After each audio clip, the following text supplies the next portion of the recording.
Meloni और Modi Meloni, आसान भाषा में मेलोडी, इनके बीच कुछ ठीक नहीं चल रहा है क्या? सर क्यों कह रहे हो ऐसा? अरे जब ठीक चलने लगा था तो दुनिया में सुर्खियां बनने लगी थी। ठीक नहीं चल रहा है ये भी सुर्खी बननी चाहिए। कैसे बननी चाहिए? मैं कुछ आपको आधार देता हूं। आपके सामने कुछ ट्वीट्स दिखाता हूं। कोप 28 दुबई की तस्वीर है, वर्ष 2023 है, दिसंबर 1 की तस्वीर है। मेलोनी तस्वीर साझा करके, जिसकी रीच 45 मिलियन पहुंची, लिखती हैं गुड फ्रेंड्स एट कोप 28। एक सेल्फी ली जाती है, दोनों लोग साथ में दिखाई देते हैं, दोनों के बीच की केमिस्ट्री सुर्खियों में आती है। सुर्खियों में आती है। प्रधानमंत्री भी लिखते हैं meeting friends is always a delight. देश में सेलिब्रेट किया जाता है कि इंडिया और इटली अब अपने बहुत अच्छे फ्यूचर को लेकर आगे बढ़ेंगे, क्योंकि दोनों के राष्ट्राध्यक्ष एक दूसरों के मित्र हैं। क्या ये मित्रता वाकई में कामयाब हुई? हुई ना। उसी साल 2023 में जब भारत और इटली एक दूसरे के मित्रता में नजदीक आने लगे, उस बीच में निकलकर आती हैं मेलोनी और चाइना से कहती हैं कि सुनो चाइना, आपके साथ में जो बेल्ट एंड रोड इनिशिएटिव पर हमने साइन किया हुआ था ना, हम उससे बाहर निकल रहे हैं। इसे मोदी जी का प्रभाव कहा गया। मोदी जी का प्रभाव कहा गया। 2023 में 1 दिसंबर को तस्वीरें आती हैं, 7 दिसंबर को न्यूज आती है कि साहब इटली कह रहा है कि हम साथ में नहीं रहेंगे। वाह! बेल्ट एंड रोड इनिशिएटिव से चाइना का साथ छोड़कर निकल कर आ गई इटली। तो भाई साहब लोगों ने कहा मोदी जी का तो जादू सर चढ़ के बोल रहा है। इटली ने चाइना के बेल्ट एंड रोड इनिशिएटिव से, जिसमें दुनिया के 155 देश जुड़े हैं, उससे बाहर निकलने का इटली ने निर्णय ले लिया है। वाह मोदी जी वाह! ऐसी स्थिति में मोदी जी की मित्रता अपने आप में बड़ी सुर्खी बन गई कि चाइना को आंख दिखा दी मेलोनी ने। हमने भी इस बारे में आपको पिछले साल न्यूज कवर करके बताई थी कि साहब चीन की बीआरआई छोड़ने वाली पहली वेस्टर्न कंट्री इटली बनकर आई है, क्योंकि उन्होंने कहा अब नहीं रहेंगे साहब आपके साथ। तो फिर आज हम सेशन क्यों कर रहे हैं? इस तस्वीर के कारण। इस तस्वीर के कारण क्यों कर रहे हैं? मेलोनी 5 दिन की यात्रा पर चाइना आई हुई थी, आज चली भी गई हैं। यहां पर शी जिनपिंग से मुलाकात हुई है और 5 दिन की इस यात्रा में बेल्ट एंड रोड इनिशिएटिव पर तो बात नहीं हुई, लेकिन 3 साल का स्ट्रेटेजिक पार्टनरशिप हो गया है। 3 साल का कुछ इस तरह का प्लान बनाया गया है कि हम ऐसे ऐसे आगे बढ़ेंगे। बड़ा सवाल बनता है साहब, कुछ तो गड़बड़ है। मेलोनी रीलॉन्च करने रिलेशन फिर से चाइना के साथ आ गई हैं।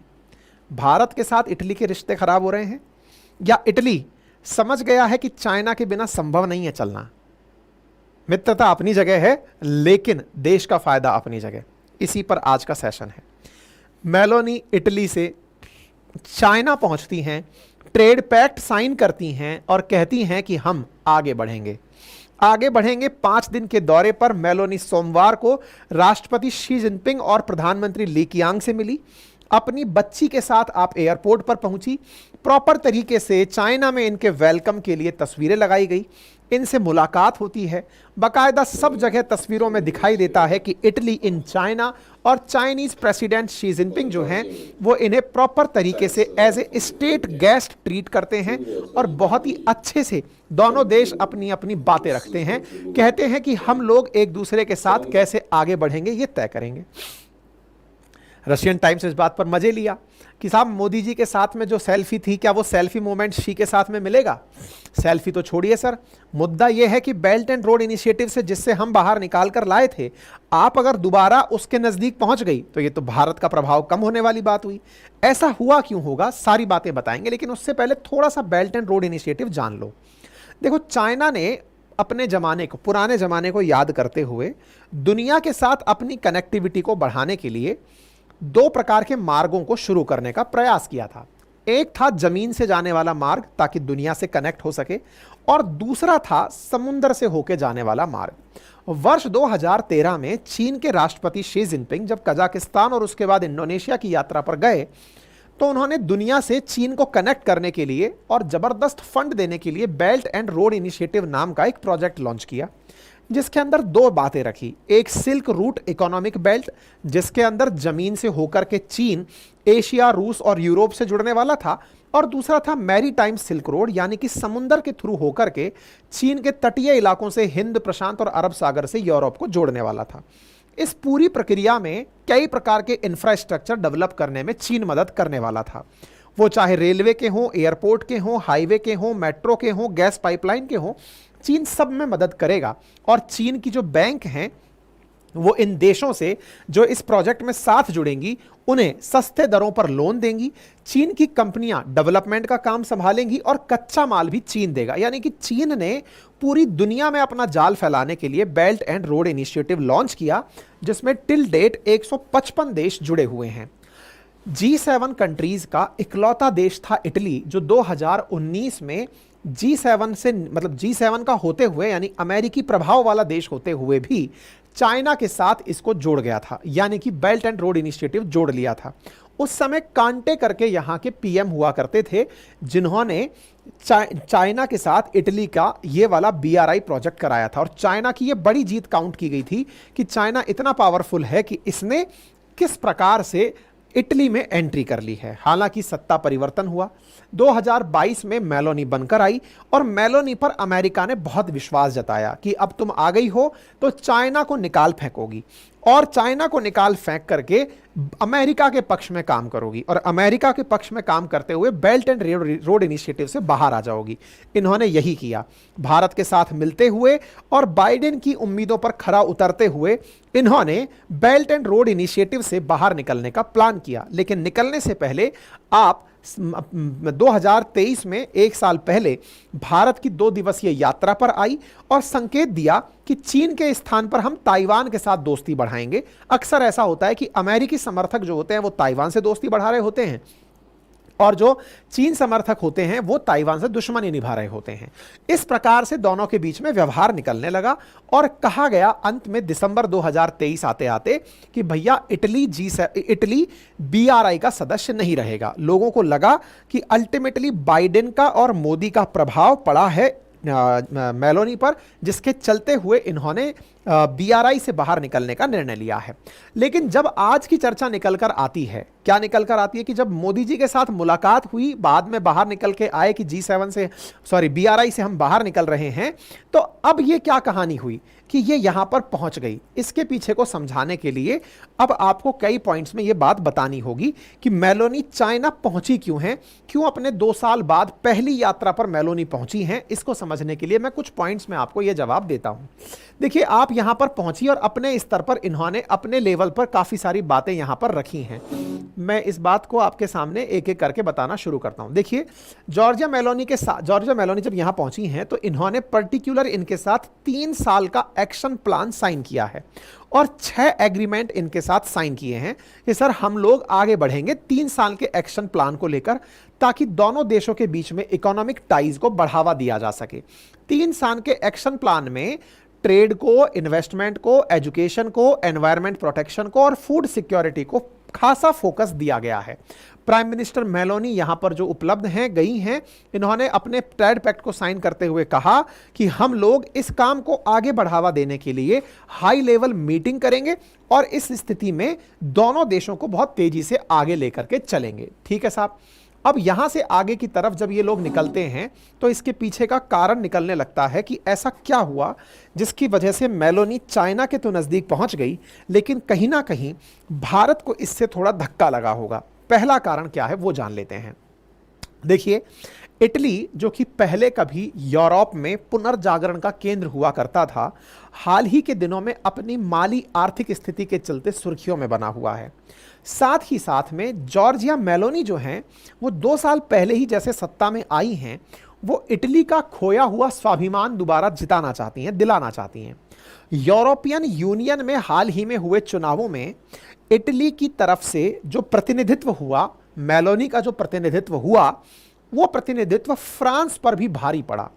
फ्रांस से कहीं ज़्यादा लोग इटली के पक्ष में थे, या ये कहिए कि यूरोपियन यूनियन की जो संसद है उसमें इटली की जो पार्टी है उसका प्रभाव बना।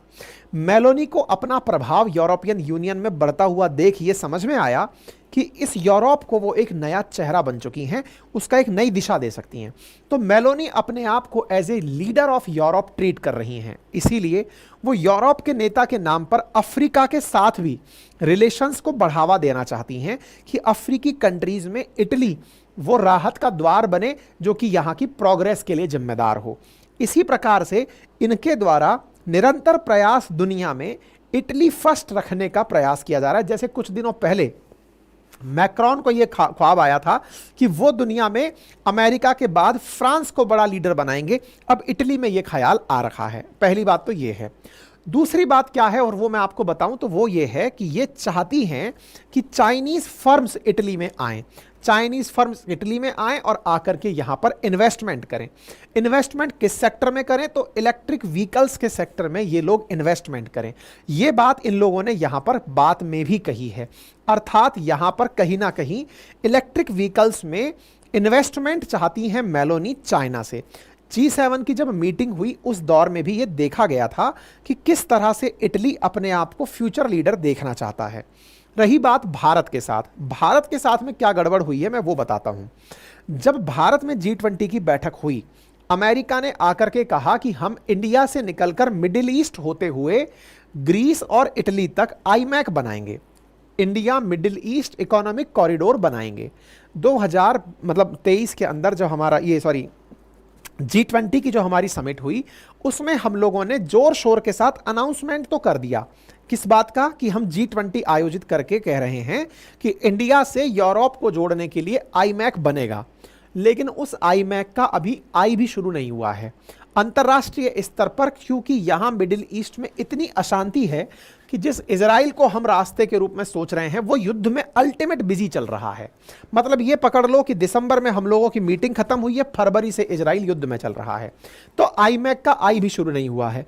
ऐसी स्थिति में इन्हें लगा कि यार आप लोगों ने जो शुरू करके मुझे सपने दिखाए थे कि हम व्यापार करेंगे वो तो कुछ हो ही नहीं रहा है। और इटली की आर्थिक स्थिति इन दिनों गिर रही है। आर्थिक स्थिति गिर रही है उसका अंदाजा आप इससे लगा सकते हो कि इटली की जो जीडीपी है ना वो क्वार्टर के अंदर क्वार्टर 2 में 0.2% से श्रिंक की है।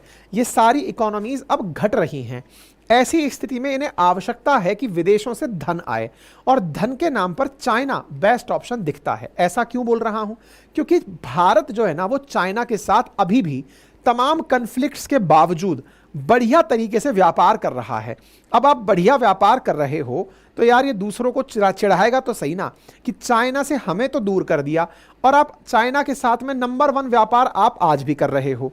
तो ऐसी स्थिति में हम अपने हितों की रखवाली कर लें, इसके लिए इटली संभवतया यहां गया हो। ठीक है, बाकी अक्सर मैं एक ही लाइन कहता हूं कि कभी भी अंतर्राष्ट्रीय संबंधों में कोई भी 2 देश परमानेंट शत्रु नहीं होते और कोई भी 2 देश परमानेंट मित्र नहीं होते। जियोपॉलिटिक्स संभवतया इसी का नाम है। बाकी आप इस विषय पर क्या सोचते हैं अपनी राय कमेंट बॉक्स में जरूर रखें।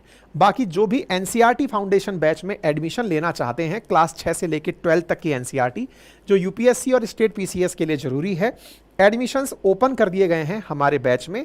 क्लास 6 से लेकर 12 तक की NCERT history, geography, polity, economy मात्र 4999 जैसी नॉमिनल कीमत में 1 साल की वैलिडिटी के साथ उपलब्ध है। क्लासेस लाइव हैं, जिन्हें आप लाइव ना देख पाएं उन्हें आप रिकॉर्डेड फॉर्म में भी देख सकते हैं। लिंक कमेंट बॉक्स में पिन कर दिया गया है। इसी एप्लीकेशन अपनी पाठशाला पर हमारा जीए रिकॉर्डेड फाउंडेशन बैच भी उपलब्ध है। अपनी पाठशाला की जो हमारी वेबसाइट है उस पर हमारी टेस्ट सीरीज उपलब्ध है, आप उसे एक्सेस कर सकते हैं।